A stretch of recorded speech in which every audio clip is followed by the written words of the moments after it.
Bon, mais bonsoir tout le monde. Là, je sais que, juste pour avoir un aperçu, là, quels sont ceux qui n'ont jamais suivi le cours de Bible? Bon, comme tu es.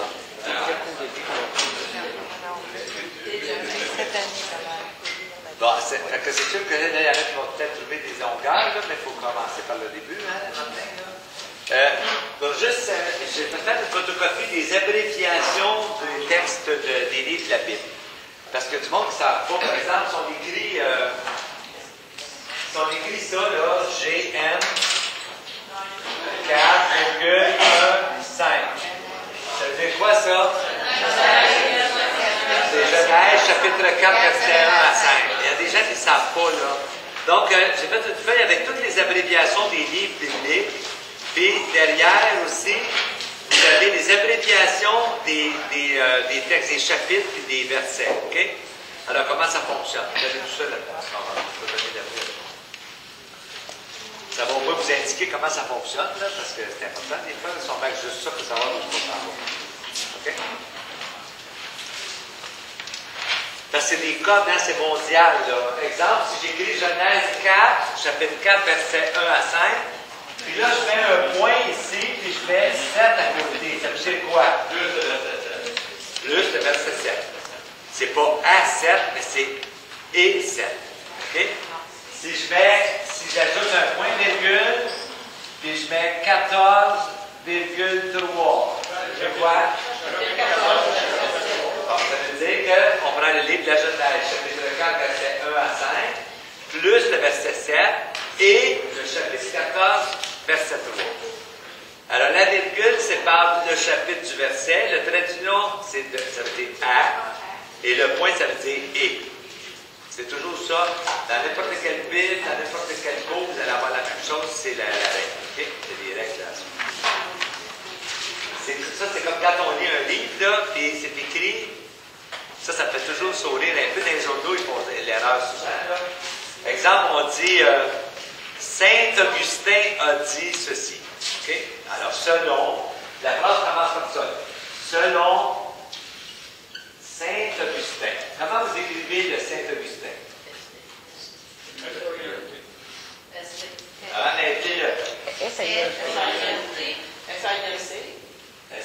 C'est un S majuscule? Oui. Non. C'est un S minuscule. Selon Saint Augustin, si on parle du personnage historique qui existait, c'est S minuscule. Si je dis j'habite à Saint-Augustin, là je mets S majuscule, AINT ou bien ST, trait d'union, Augustin. Mais si je parle du personnage, si je mets l'abréviation, il faut que je mette S. Augustin. Là, ça c'est le personnage historique. Puis c'est un petit S et non pas un S majuscule. À moins que ça commence une phrase. Si ça commence une phrase, on va faire un S majuscule. Mais si c'est à l'intérieur d'une phrase, c'est un petit S. OK? Ça, c'est des règles, hein? Mais dans les journaux, vous le lisez, là, Saint François d'Assise, selon Saint François d'Assise, ils vont marquer ST majuscule avec un trait d'union. Ça n'a pas d'allure. Parce que là, ça fait référence à la ville. C'est un peu comme si vous mourrez, que vous êtes importante, là. On va appeler le nom de rue, on va mettre un trait d'union en nom de famille. Parce que c'est le nom de la ville. Mais si votre nom n'a pas de trait d'union, habituellement, on va en mettre un si vous mourrez. C'est des règles de langue française, qu'on est obligé de les respecter, sinon ça ne marche pas. Okay? Alors, pour la Bible, c'est la même chose, c'est toujours les mêmes règles. Alors, quand vous voyez ça, dites-vous, c'est comme ça que ça marche. Eux autres, ils l'ont appelé à leur dépend, parce que quand j'écris sur mon site de l'homélie du dimanche, je marque la référence biblique, il y a souvent des livres, plusieurs chapitres, là, c'est des versets différents. Puis l'école, elle mettait tout le texte au complet. Là, je dis, mais non, c'est pas ça que ça veut dire. Ça veut dire, et tu mets le chapitre 1 à 5, plus le verset 7. Mais tu ne mets pas 1 à 7, tu ne mets pas ça de même. C'est ça. Fait que les abréviations, là, vous allez les retenir vite, c'est facile à retenir. Il y a des règles simples, là. Tu sais, ça, c'est pas compliqué. L'autre chose, moi j'ai apporté la carte là, parce que je trouvais ça important de situer la Palestine. Bon, vous savez qu'Israël on est encore en conflit aujourd'hui. Ça ne tombe pas des nuages, un conflit entre Israël et la Palestine. Israël, dans le fond, ils n'ont jamais eu de pays. Ils n'ont jamais eu de pays à eux. Encore aujourd'hui, là, si on veut être strict dans les mots, Israël habite la Palestine. C'est toujours la Palestine. Sauf que là, depuis la guerre 39-45, l'ONU a donné un territoire à Israël. Mais dans le fond, c'est comme si il y avait une guerre au Canada, puis tout à coup, là, la guerre se règle, là, puis on dit aux Indiens, on vous donne le territoire du Québec, toute la partie centrale du Québec. Je ne sais pas comment vous réagiriez, vous autres, là. Mais Mal. c'est mal, hein? Bon. Alors, les Palestiniens ont très mal réagi à ça, et c'est encore ça le conflit aujourd'hui. Et en plus, le territoire qui leur a été donné en 49, puis ils ont fait des guerres par la suite, puis ils se sont acquis d'autres territoires, puis ils n'ont pas arrêté de s'étendre. Alors, de plus en plus, ils tassent les Palestiniens, puis ils prennent leur territoire. Là, je ne vais pas faire un cours sur l'Israël, là, mais le conflit, là, c'est ça. Alors, c'est sûr qu'ils sont mal situés à part ça. Regardez, là, c'est situé ici, c'est cette bande-là. À gauche, il y a la mer Méditerranée. En bas, il y avait l'Égypte.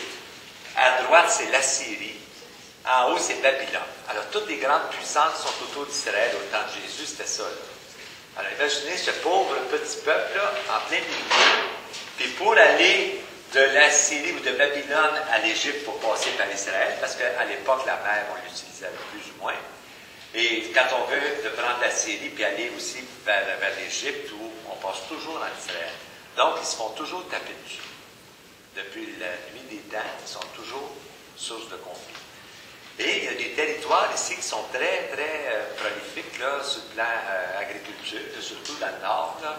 Alors, c'est sûr que c'est important, c'est un pays qui est important. Puis, il est unique, ce pays-là. Je ne sais pas si vous êtes allé déjà en Israël, mais si vous êtes allé à la mer Morte, là, on ne va pas ça nulle part ailleurs. Quand je suis allé à la mer Morte, là, j'ai pensé vivre au paradis. Je pensais que j'étais au paradis. C'est tellement unique, là, c'est extraordinaire comment c'est beau. Puis en même temps, se baigner dans la mer Morte, là, quand tu ne sais pas nager, c'est vraiment agréable. Parce que tu flottes. Les gens sont assis, puis ils lisent un livre, puis ils sont sur la mer. C'est vraiment spécial. En tout cas, puis vous avez, c'est très historique, là, il y a de l'histoire. Alors, la Palestine est divisée en trois parties. Vous avez la Judée en bas, avec la capitale Jérusalem. Vous avez la Samarie au milieu, puis vous avez la Galilée en haut. Alors, Jésus est né autour du lac de Galilée. Il est né là. Bon, là, on dit à Bethléem, dans le sud, mais ça, c'est théologique. Là. Je vais vous expliquer ça plus tard. Jésus serait né ici, autour du lac de Galilée, à Nazareth, dans une petite bourgade bien pauvre. Je ne sais pas, en tout cas, ceux qui sont allés, là, Nazareth, là, ça n'apparaît même pas sa carte. C'est tellement pauvre, là, que c'est dans une montagne, c'est très désertique, il n'y a pas grand-chose qui se passe là. Alors, Jésus serait né là, et dans le fond, toute sa vie, il a passé autour du lac de Galilée. Le lac de Galilée, là, ça ressemble bien gros, moi quand je suis allé, là, ça ressemble bien gros au lac Masquinongé à Saint-Gabriel-de-Brandon. C'est à peu près la même grandeur, puis pas mal le même type de lac. Tu te promènes là-dessus, là, puis c'est vraiment, tu vois les paysages, là, bon, puis c'est un lac. Et les gens vivaient de pêche, bien sûr, parce qu'il y avait des poissons, mais c'était très pauvre.